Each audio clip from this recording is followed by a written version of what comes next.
Annie Yatch joins me here today, and you can find what she is up to by heading over to northstarleadershipschool.com. North Star Leadership School.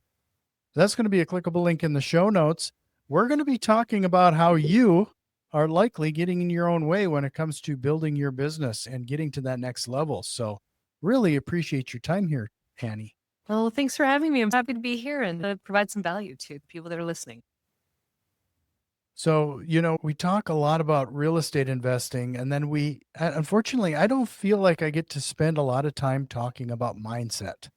And I think that's one of the biggest things that we can do and biggest investments we can make when it comes to this game. Can you talk a little bit about how you found your way into this business? I mean, just focusing on this has to be pretty interesting. It's pretty fascinating. I have a unique background. I went to Georgetown University for my undergrad and my graduate program in international security and counterterrorism, which is unique in and of itself. And then from there, I worked with a lot of the different individuals from the Navy SEAL teams. There was a company that I worked with that basically was trying to track down people who were scamming videos from Blockbuster opening weekends. And so I was in charge of running a lot of Navy SEALs on these different surgical strike teams to go out and to find these people that were camcording videos. But from there, really what drove me to develop more on the mindset side and to really want to help people on the mindset side is that I was teaching leadership and team performance curriculum all across the country. If I were to work with a team and the team was great at implementing leadership and performance related things into their daily lives and into their work, the one thing that would hold them back is when the CEO or the owner of the company would micromanage and would jump back into different projects and would throw off the growth and the scaling ability of those teams. And what I started to understand was that if I didn't work first with that CEO or entrepreneur to change the mindset at the subconscious and conscious level, and to really look at what is the cycle that the entrepreneur has gotten himself or herself into around past trauma that hasn't been resolved, then the team would not be able to scale and grow as quickly. And the CEO would keep hiring people that were part of that old trauma pattern. It was very fascinating. That happened about 7 years ago. And so ever since, I've just been trying to help as many entrepreneurs as I could because it really does hold you back when you can't scale and grow your team to the level that you want. This is interesting because I don't know where I got it. I might have recently read it somewhere or I listened to a ton of audiobooks. There's never a point in time where I can actually pinpoint exactly where I might have heard something. But I had heard recently that successful entrepreneurs will typically fail 4 or 5 times before they find their eventual success.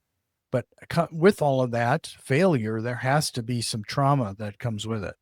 Well, what I've learned is that entrepreneurs are really pretty rife with some level of trauma. Now, it's not always like a big trauma. It can be something so small and so subtle because trauma is basically a perceived loss of control.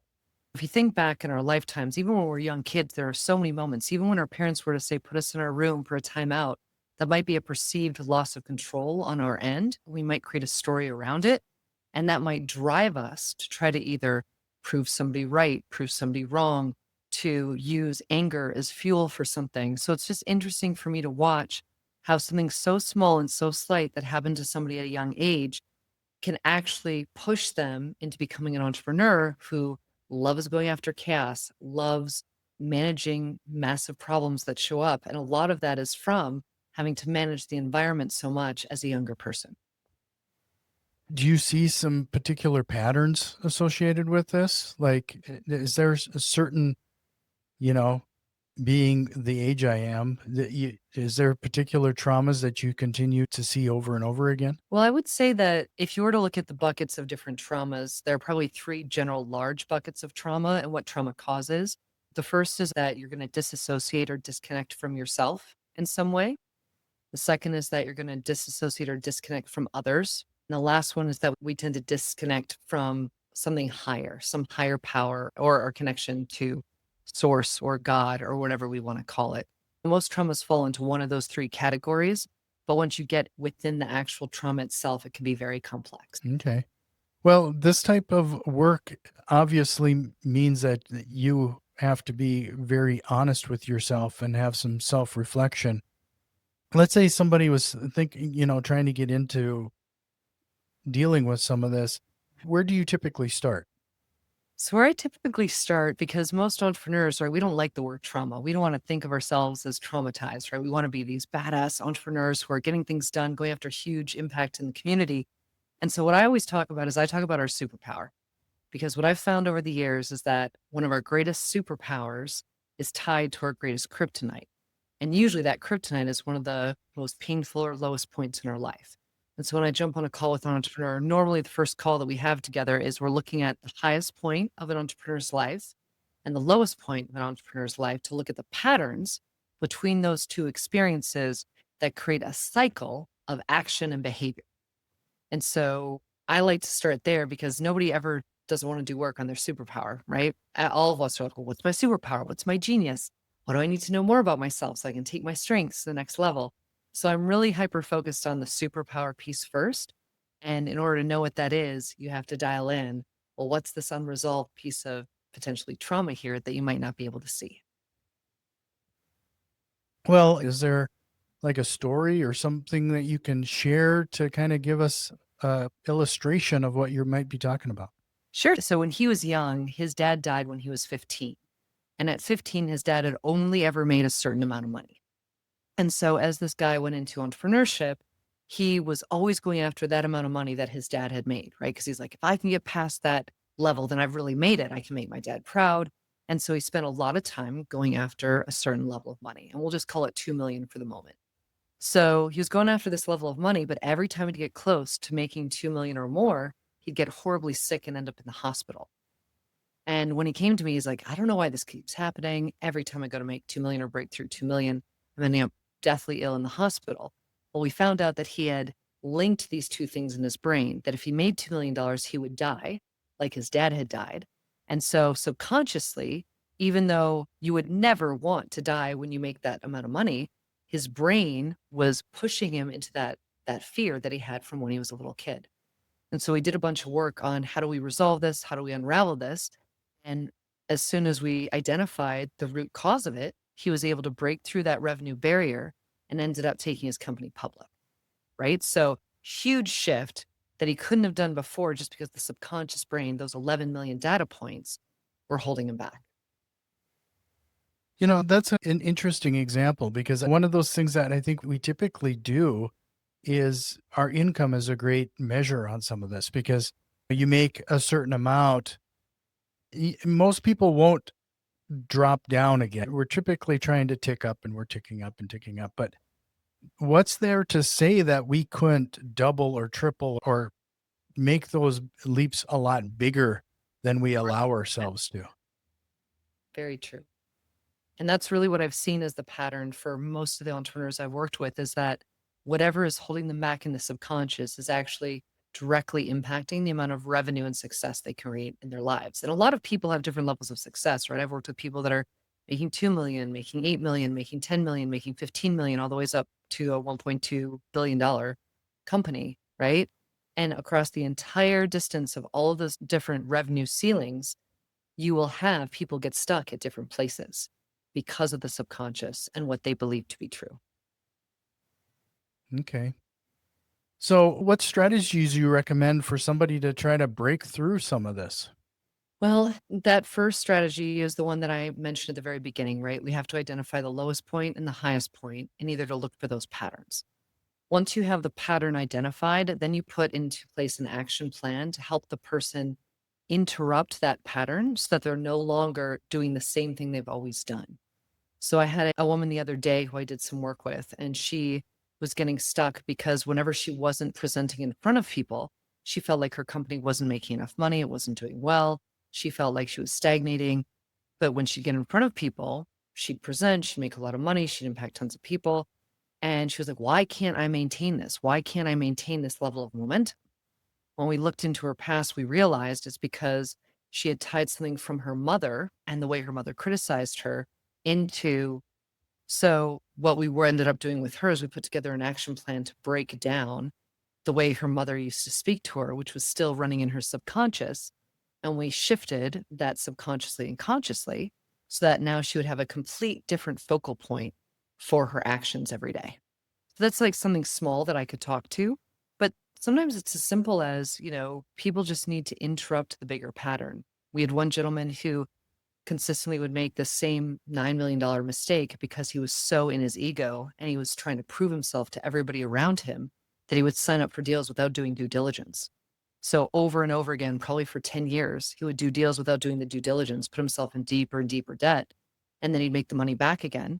But then he'd do the same type of a deal again for business development because she could see the business side and the business avenue of something, but she was always picking the same people to go into business with that would pull her back and slow her down. So she'd have to do a lot of emotional management with that person because that's how she grew up with her mother.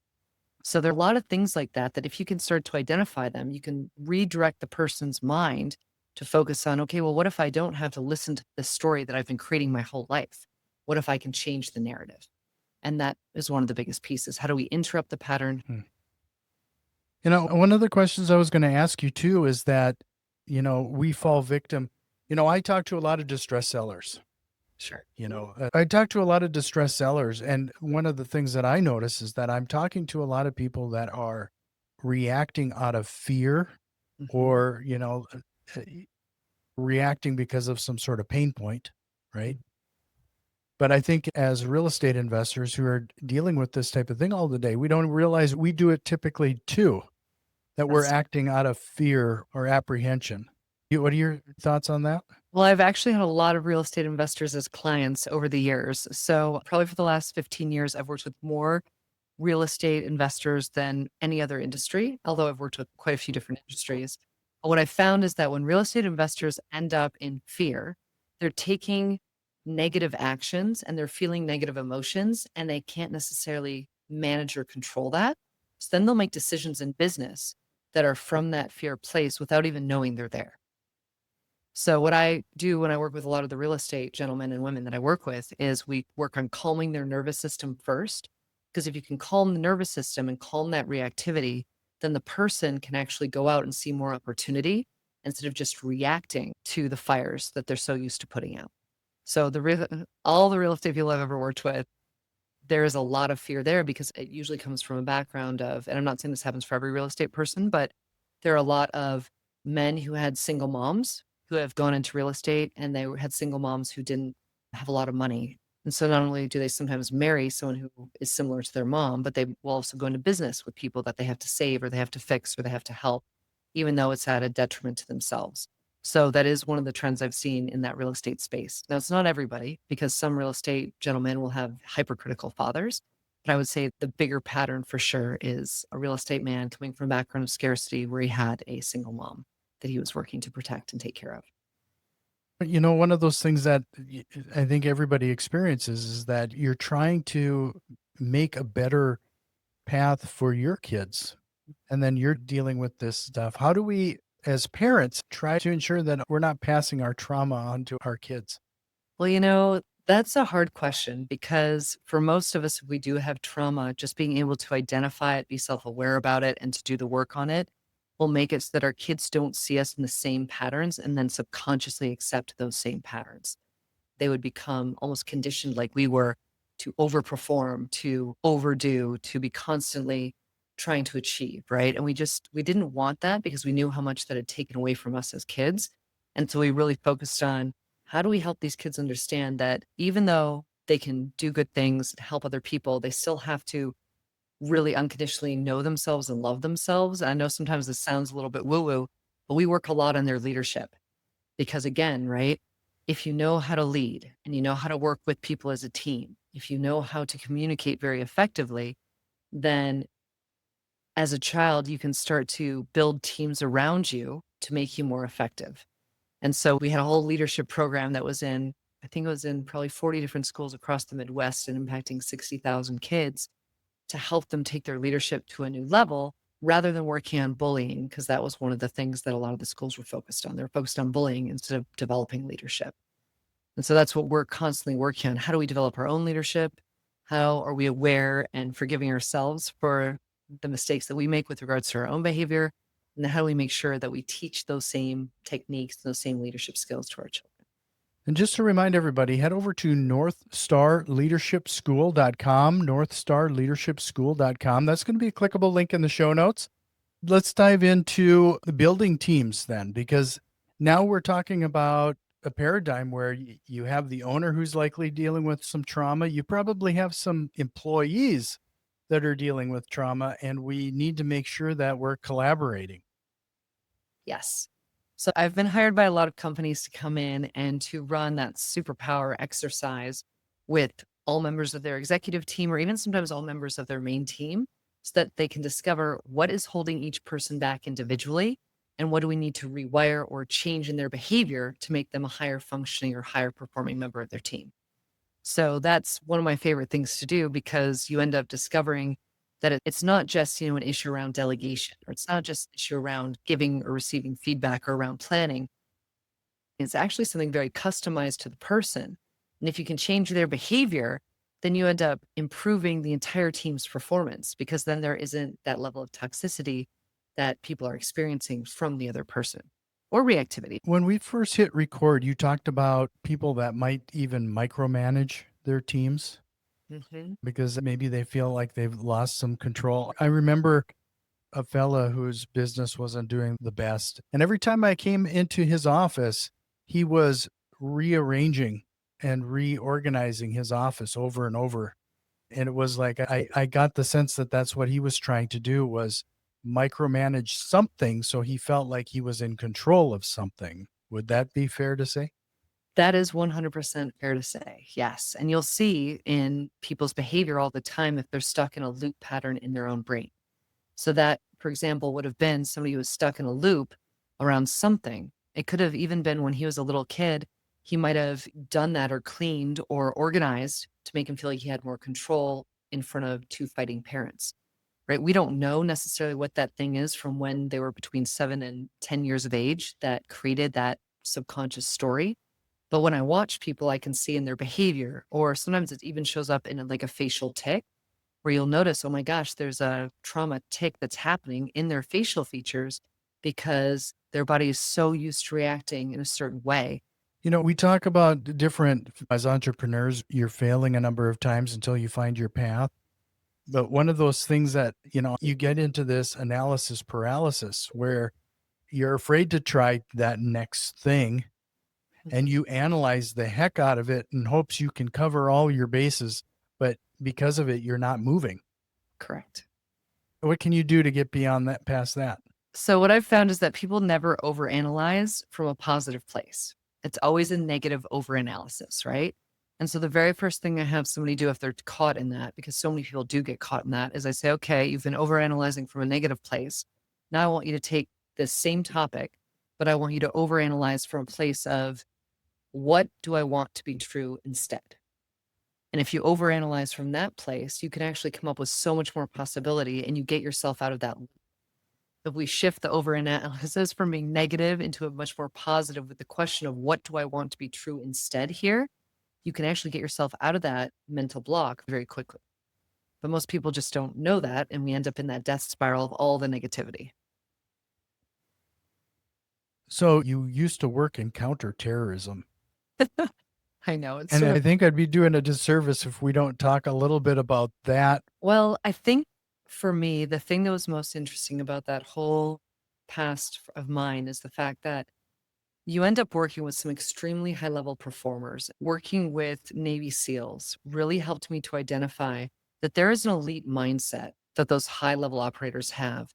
And I was really so fascinated. I'm like, what if I were to backwards engineer some of these mindsets, some of these structures that they use to stay on the top of their game and to go after these impossible missions? What if I could bring that to normal entrepreneurs? Because I always thought that would give us a competitive edge.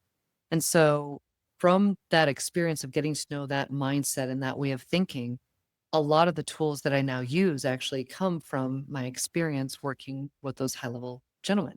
My favorite part of all of it is I never knew that Navy SEALs, when they plan for these impossible missions, they plan based on something called the desired end state, which is the successful future outcome that the entire team can feel.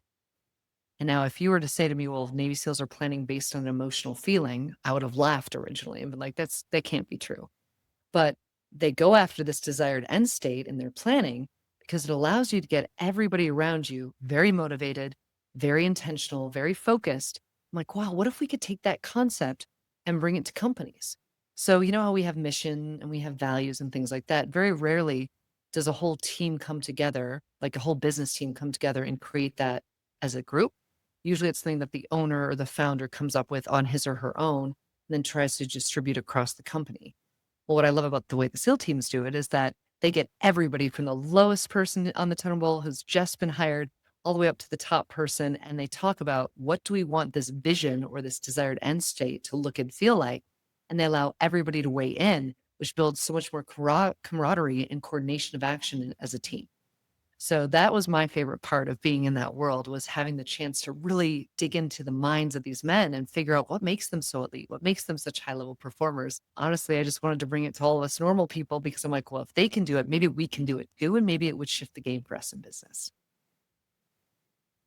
That's especially interesting. I've been in the corporate world for decades, and it was more of an eye roll exercise than everything else. They'd come up with another slogan or motto or whatever, and we were all supposed to adopt Or this. right. There was no input, there's no buy-in, but that's what they're hoping that the whole company's gonna rally around, and it's supposed to motivate you in some way? No, and that was my biggest concern because I'd worked in corporate for a while before I ever went out on this entrepreneurial path. And it was so frustrating because you'd go to give a presentation on leadership and you're basically hired to come in. And they're like, yeah, some people will like it, some people won't even show up. It was so much more powerful when people were like, I want to be enrolled in this. I want to learn this. I want to be here. And I was like, well, why couldn't we do that with the mission statement? Why couldn't we do that with our values? Why couldn't we twist this up a little bit and have the entire team get excited about it? Because then you want to own it. You want to own those values for yourself. And many times you share the values with everybody else. So I agree with you 100%. It really changed the game when we started doing work on the desired end state instead of just looking at a mission. Being a consultant couldn't have been easy to get into. Everyone looks at where you get to and they're like, oh my gosh, this is so easy. You make it look so easy. And what they don't see is they don't see the 10 years of 15 to 18-hour days, refining, pivoting, you know, asking questions, getting testimonials, trying to figure out what are we missing? What don't we know? I just remember because our business didn't start off in mindset. When I started, you know, coaching entrepreneurs, I actually started off, I had a 10,000 square foot defensive fitness, fighting, and firearms facility where my ex-husband and I, who was a former Navy SEAL, and a bunch of these instructors that we had brought in, all former SEALs or military guys, would help train families and business owners on how to be safe for, if they had a firearm in the home. Now, I, as a woman, I felt that was important because I'm like, well, I don't know how to operate a firearm. I don't know how to do this. And what if, I'm in the home and something happens? When I look back on that, what I was so fascinated by is, again, the getting someone from a place of fear to moving them to a place of security and confidence. And that's what we would do with thousands of, classes was we were taking people from a place of fear and reactivity and nervousness and anxiety, and we were moving them by giving them knowledge and advice and skill sets and tools into a place of more confidence.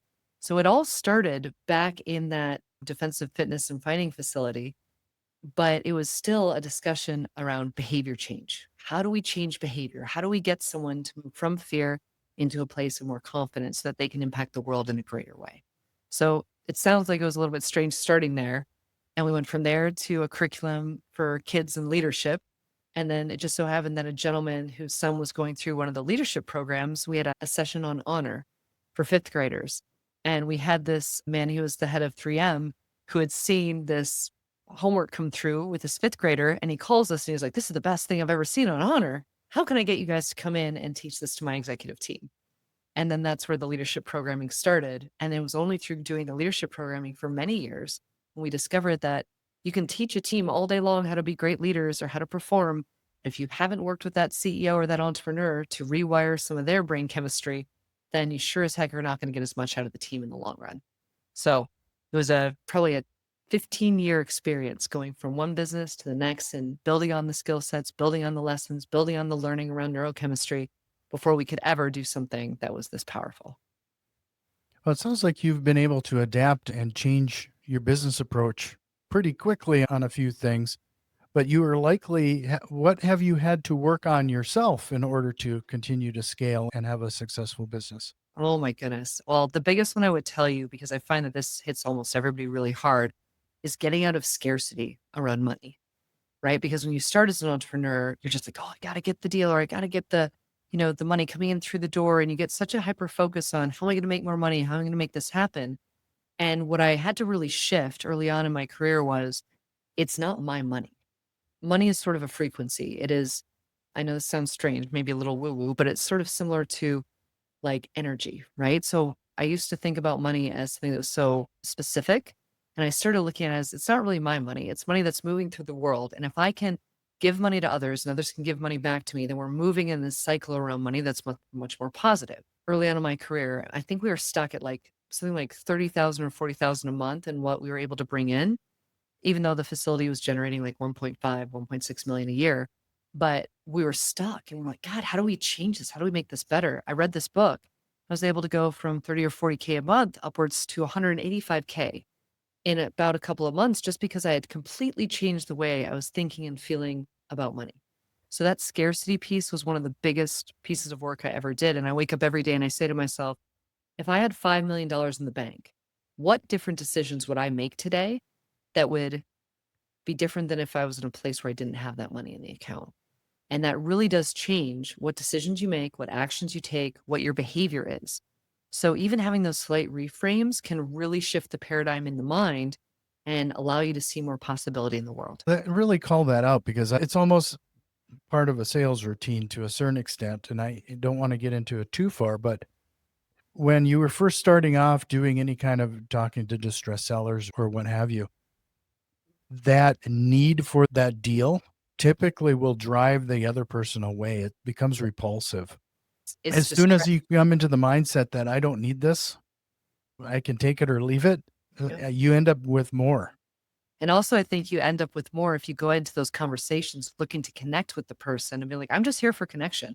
Whatever I can do to connect with this person is going to give me an advantage here. It's going to give them an advantage because they're going to feel more connected to you. And it's going to give them a chance then to maybe do more business. So I would agree 100%, right? Just that slight little reframe changes the entire conversation. Yeah, that's one of those things that I typically advise with regarding is that if they're calling me, they're typically calling me for a reason as it is. We already know that they're looking to sell their house. Whether it's to me or somebody else, so be it. Yeah. But, I will also want to be that resource. If I'm not the right fit, I want to be able to connect them with a realtor or somebody else that can help them or make it to a different set. So it usually comes back around in some way. Yep. I think that's very true. And, I think people put so much pressure on themselves sometimes mentally of how they think they have to show up or say the talk track they have to follow. And that we get so in our heads sometimes that we get in that over analysis side, right? The number of times I've worked with entrepreneurs on reframing, especially in the real estate space, how are you doing your calls? How are you getting your team to do your calls?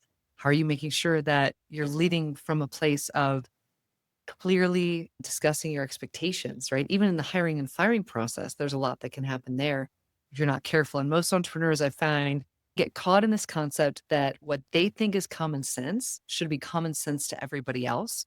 But what I found with most entrepreneurs is their level of common sense is actually a part of their genius. If I was talking to a real estate entrepreneur, I had one last week that I was coaching, and I said to him, the reason why your team is not as effective as you would like them to be is that you have this zone of genius that you think is common sense for everybody that you're not training anyone on. And so we had to reset the way he trained his team and what he was doing with them to teach them how to contingency plan based on how he was contingency planning all the time. And that completely changed the way this team was able to move together. So small little things like that, like understanding that common sense for you is not common sense for anybody else. And there might be a piece of your genius there that needs to be taught has been a big reframe I've done with a lot of real estate investors and entrepreneurs. Yeah, a good example is if you've ever had to do IT for your family, you know, my dad still calls me to this day needing to do something. And it just doesn't occur to you that people they're not in this every day or they don't have to do this every day. And something that just would Come clicks for you and naturally. makes perfect sense to you is completely alien for somebody else. Yes, 100%. That's why I thank God we have processes and systems. And so, every time we have to do something more than once, I'm always like, do we have a process for that? We document that just because it makes it a little bit easier, even with my parents in IT. Well, Annie, this has been fantastic. I really appreciate you joining me here tonight. Again, it is northstarleadershipschool.com, northstarleadershipschool.com.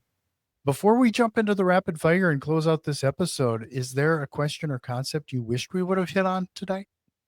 Well, I get a lot of people ask me, what do I see are the biggest leadership gaps in entrepreneurial pursuits? Like, what if I could help one entrepreneur with filling certain leadership gaps? What would those gaps be? So I'd love to share that with the audience, just to give them a little bit more insight on if that's okay. Yeah, that'd be awesome.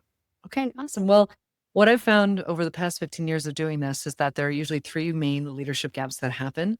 And if you don't work on strengthening these areas of your business, then your team cannot scale and grow as rapidly. So the first one is delegation. Most people think they're good delegators, but there is no structured practice for how we delegate, or at least I haven't seen one yet in any company I've worked with over 15 years. And so I like to give people that practice if they do any work with me. The delegation is a big piece. The second piece is giving and receiving feedback that's connecting. Because so often in our lives, when we're brought into, say, our direct reports office, they only bring us in when we've done something wrong, but we're not getting a lot of feedback on what we're doing right. And so being able to have a process for how you give and receive feedback that makes people feel connected instead of defensive is a huge win across the board for companies. Teaching your team how to contingency plan. Most times you see people strategically planning and going after one main plan that they think is the perfect plan. That perfect plan never really works out. So you still have to have at least 3 contingency plans that are running at the same time, which allows everybody to move much faster when something doesn't work. So those are the 3 pieces that I would say across every industry, every level of business, from 1 million in revenue upwards of 1.2 billion. I've brought those into companies to help them reset some of their culture. And they've told me it's just been an astronomical change. Cool. Well, if you're ready, Annie, we'll jump into the rapid fire and close this out. Let's do it. Well, this one could be interesting. What lie do real estate investors often tell themselves? The lie that real estate investors often tell themselves is that they have to do more and they have to jump back in to take over when their team is struggling. Instead, what they should do is they should invite their teammates into problem solving with them, because they don't have to solve every problem on their own. And in fact, if they do that, they're enabling poor performance of their team. You know, this goes back like a long time ago. I was managing a team and I had one individual who was always asking me, like on a constant basis, asking me questions, but I knew she knew the answers. So she's looking for this validation. And until I made her train the new people, Yes. then it stopped. 100%, because she was going to you. But the second you reset that for her, you didn't have to worry about it anymore, because she was now the problem solver for all of them. If you could go back in time and give your younger self a piece of advice, what would it be? I think if I could give myself a piece of advice, I would go all the way back to when I was young and I was a swimmer. I was a Division I athlete in college. And I would say to myself, every single moment you have the chance to reset how you're feeling. And your emotions are not driven by anybody else. You are creating those emotions. And I want you to be able to manage your emotional state even better for higher levels of performance. That emotional mastery is a piece that so many of us have not figured out. And it is the biggest thing that can shift the game in how you show up in your relationships and how you show up in business. Remember that you're the one creating all these emotions, and it's up to you to decide what emotions lead to what action and what behavior. Do you have a book recommendation? So I have 2 book recommendations, and I was thinking about this for gentlemen who are listening versus women who are listening, right? So for the gentlemen that are listening, I would say one of the biggest books that can help you in business and in life, especially in your relationships, is the book The Way of the Superior Man by David Data, or the book Outwitting the Devil by Napoleon Hill. Those are the 2 that, for all the men that I've ever coached, they tell me these made the biggest change in their life when I recommended them. And then for women who are looking to take their revenue to the next level, reading the book It's Not Your Money by Tasha Silver will change the game in how you think about creating money out of nowhere. So those would be the ones that I'd recommend. And then finally, what strategy or tool have you implemented that has had the biggest time-saving impact to you or your business? You know, I would probably say ClickUp. I know this might seem a little bit basic, but ClickUp has been so helpful at getting my entire team on the same page and making sure that we're all tracking what we're working on. Also, Trello was great, but ClickUp for us has been really great as a process. I haven't had a lot of people recommend that one, so that's cool. Thanks. Well, Annie, I really appreciate this. This was fantastic. You brought a lot of value to the show. NorthstarLeadershipSchool.com. NorthstarLeadershipSchool.com. That's going to be a clickable link in the show notes. And I really hope you'll consider coming back again sometime. I would absolutely love it. I'm so appreciative to be here.